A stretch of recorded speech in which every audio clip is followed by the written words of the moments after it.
Mr. Speaker, one of the most important things that happened in this Congress is the exposure of the alarming state of affairs at American universities.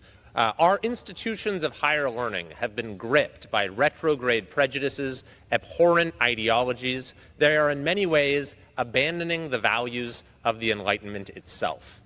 But fortunately, we are finally seeing accountability and a new course. Following testimony before the Education and the Workforce Committee that highlighted the true state of affairs on their campus, the presidents of several leading universities have resigned, including the presidents of Harvard, of Penn, of Columbia, and of Rutgers. What's more, several of these universities are reversing misguided policies like forced faculty diversity statements and are renewing their commitment to institutional neutrality. Even the entire California public university system, the UCs and the CSUs, recently came out and said that they're going to ban these disgraceful tent encampments that have produced chaos on their campuses. So this is a moment of reckoning for American higher education. And a very important part of that is restoring the place of free speech on campus, which is why I am very happy that included in today's bill, H.R. 3724, is a measure that I introduced, the Free Speech on Campus Act. This measure seeks to assure that free speech is not only protected as a legal right, but is restored as a foundational principle in American higher education. Now, my colleague on the other side of the aisle from New York stressed the importance of bipartisanship in these matters, and I could not agree more.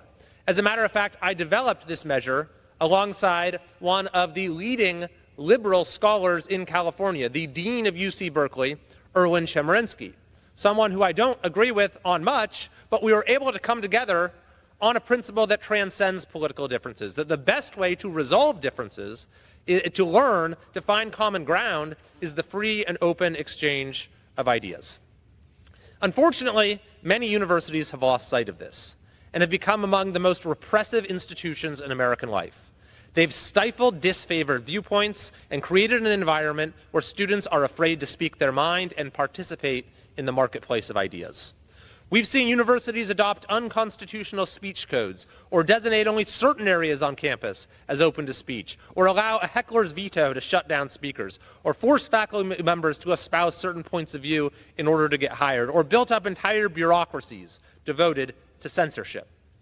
All the more perversely, this last year, the very same universities allowed the banner of free speech to then falsely be used to justify not speech, but illegal actions, such as building tent encampments, occupying buildings, or setting up checkpoints to exclude students based on their identity.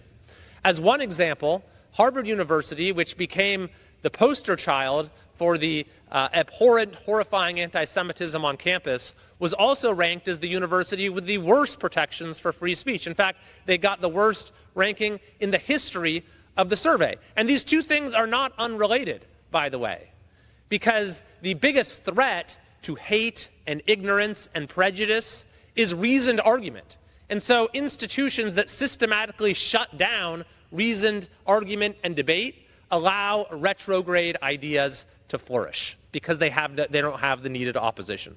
So this bill seeks to reverse this troubling trend, to restore First Amendment freedoms at the place where they are most vital, our institutions of higher learning.